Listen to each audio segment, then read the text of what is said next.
morning, all of you. In my last class, I had ended up here. Was the last man in our mouth.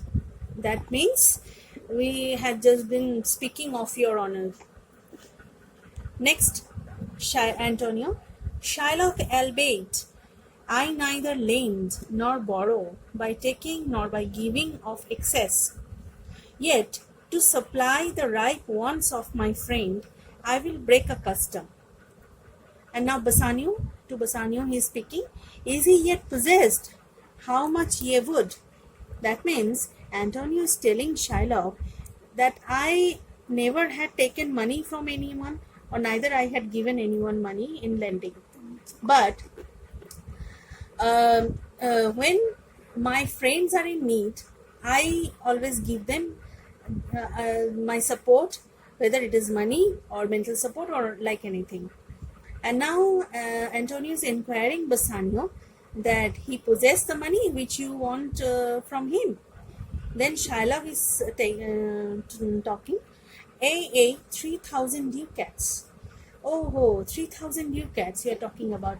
Look, he is repeating several times.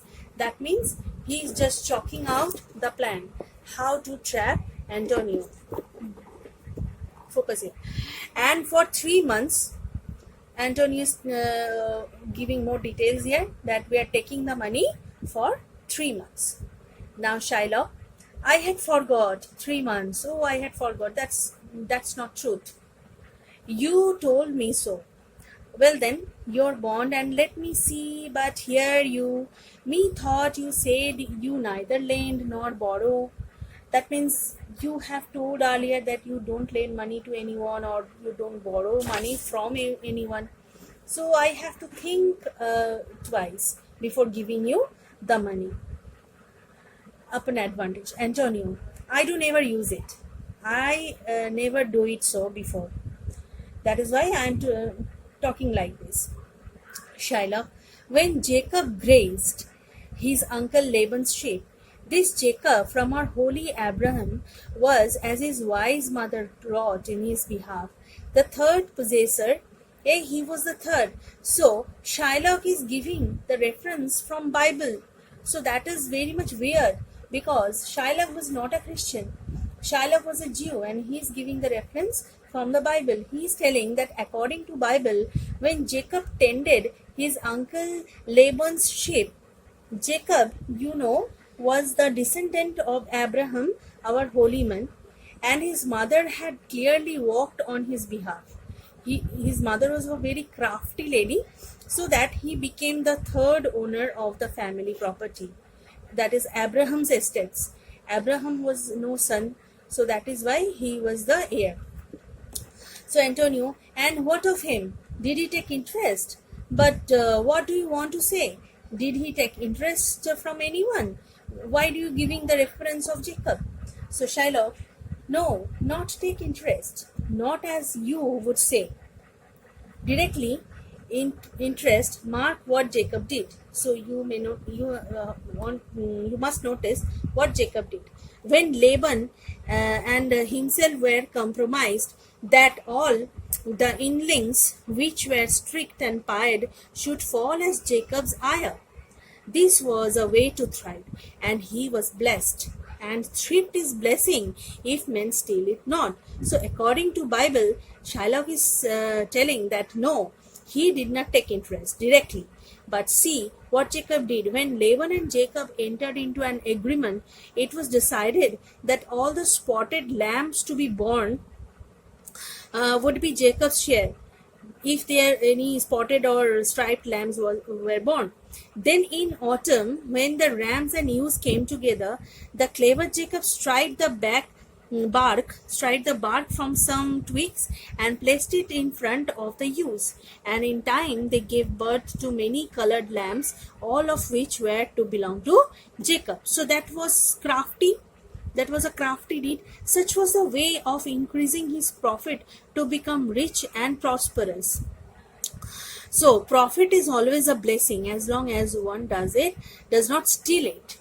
So if you want to make profit in some other way, so that is a blessing. That is not stealing. Okay. Antonio, This was a venture. So this was a venture, sir, that Jacob served for, a thing not in his power to bring to pass, but swayed and fashioned by the hand of heaven. So Antonio is trying to give the explanation that Jacob has taken a chance. He could not cause it to happen. He just taken a chance. It was decided and directed by God. Was this cited as an example to justify interest? Do you regard your gold and silver as ewes and rams? So your silver and golds, that is the money which I am taking as credit, these things are not ewes and rams. Was this inserted to make interest good? Or is your gold and silver ewes and rams? No, it is not. So why are you giving this reference here? Shylock, I cannot tell. I make it breed as fast. But note, Miss Signier. But I cannot say that. But I can say that my gold and silver also multiplies like ewes and rams, because he takes interest. That is why his money, he can make money so faster. Antonio, mark you this, Bassanio. The devil can cite scripture for his purpose. Bassanio, look here. That Shylock is giving reference from the Bible. So a devil who is giving instances from Bible. So for his purpose, he can do anything. An evil soul producing holy witness. So he is an evil person and he is giving witness from the Bible. Is like a villain with a smiling cheek, a goodly apple rotten at the heart. So an apple, if you find a fresh apple and it is very fresh from outside, and if you cut it down, it will be rotten from inside. So how could you understand that it is rotten from inside? By its appearance. So in the case of Shylock, it appears like that. So Shylock, 3,000 ducats, it is a good round sum. 3 months from 12, and then let me see the rate. So he's just repeating the same thing, at 3,000 ducats for 3 months. Okay, let me see the rate of interest. What will be the rate of interest here? So he want to just count his rate of interest. Antonio, well, Shylock, shall we be holding to you? Shylock, are you going to give us the money? Are you going to give the favor to us or not? Shylock, Signor Antonio, many a time and oft in the Rialto. Look, Signor, what is the meaning of Signor? Sir or Mr. It is in Rome, Italy. So they are talking there in their language. So Signor Antonio, many a time and oft in Rialto, that is the business place, you have rated me about my monies and my usances, this rate of interest usances. Still have I borne it with a patient shrug. You have insulted me many times in the Rialto or in the business place. I never mind about that. I always take it as very casually. You call me misbeliever, cutthroat dog, that is the slang languages, and spit upon my Jewish gabardine. On Jewish gabardine, you also spit on it. Okay, so that was very much insulting for me. But I never mind about that, or I never told anything about that to you. And for all use of that which is mine own, well then, it now appears you need my help. Go to then you come to me and you say, Shylock, we would have monies. You say so. You that did void your ruin upon my beard and foot me as you spurn a stranger car. So he's trying to say that often in the Rialto or in the business place, you have abused me, you have insulted me, and you have told many kind of slang languages to me, and have always endured a patient. I have always endured a patient shrugging my shoulders, because endurance is the distinction of our race. You have abused me as a misbeliever, as a cutthroat dog, that is a slang language, that is a very insulting words. You spit on my Jewish robe, and because I charge interest. Well, now you have come to me for him. So what should I do now? You have kicked me, you have spit on me, you have told many kinds of slang words to me. Now you have come to me, then what should I do? Should I lend you the money or not? So that was the right point of Shiloh. Come to the next page. Over your threshold, money is your sweat.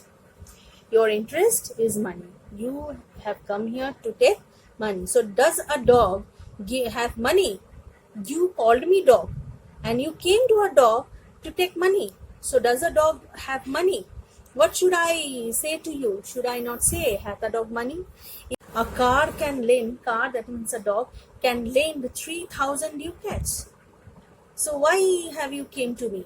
Or shall I bend low and in a bondman's key with bated breath and whispering humbleness say this?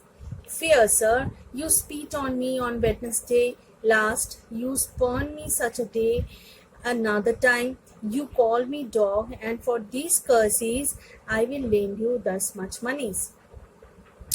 So, or should I say very humbly to you that you kicked me, you spit on me, you have told many kinds of slang words to me, and for these reasons I should lend you the money. So I am not so much humble, I am not so much kind a person. Okay.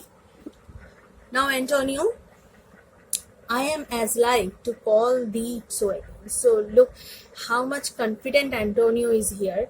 He is telling that he will call him like that again. To spit on thee again, I will spit on you again.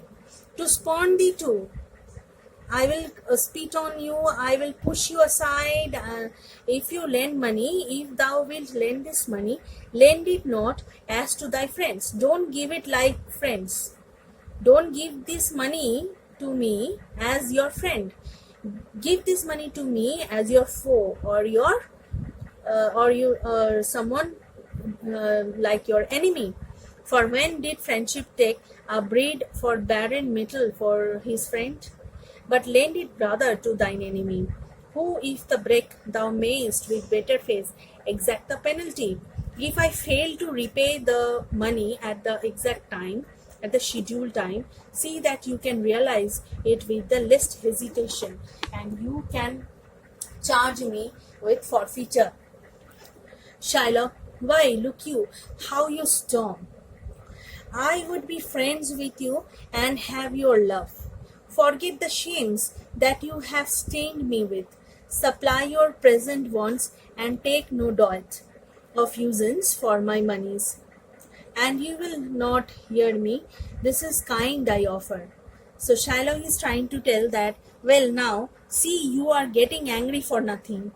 I wish to be your friend. So Shiloh is telling lie here. He don't want to be friend with Antonio or Bassanio. He's just making a trap. He's just making a cobweb of lies to trap Antonio. So he's telling that he wants to be friends with Antonio, but the intention was not like that. I wish to be your friend and win your love. I want to forget all the insults of the past. I am ready to meet your immediate needs, and I will not take a penny as interest from you. But you refuse to hear me. But you didn't hear me. You don't want to hear my words. I consider my proposal quite generous. So this is kind I offer, Bassanio. These were kindness. This is kindness indeed. Yes, it is kindness. You are kind enough. Shylock, this kindness will I show. So this much kindness I can show to you. Go with me to a notary. So you come with me to a notary and seal me there your single bond, and in a merry sport. So turn the page. If you repay me not on such a day, in such a place, such sum or sums as are expressed in the condition, let the forfeit be nominated for an equal pound of your fair flesh. So these lines are very important. The condition of the bond is stated here, has been stated here by Shylock. So the let the forfeiture be nominated for an equal pound of your fair flesh to be cut off and taken in what part of your body pleaseth me. So that if you are unable to pay me back on a specific date at a fixed place, you would pay me a certain penalty, and let the penalty be named as a pound of flesh.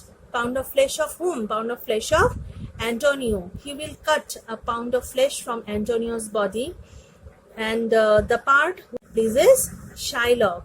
Shylock will cut a pound of flesh from Antonio's body. Okay, so these lines are very important for your total learnings of Merchant of Venice, because this is the condition of the bond, and the story of Merchant of Venice centered around the condition of the bond, and the conditions and the bond, and the condition which are made by Shylock, the devil or the villain of the story. So you have to learn or notify these lines very carefully. Okay, so today I am ending up here. Okay, and you have to learn the things very carefully. You just read the text with the paraphrase and try to do the question answers of your workbook. I will give some question answers in my next class. Thank you.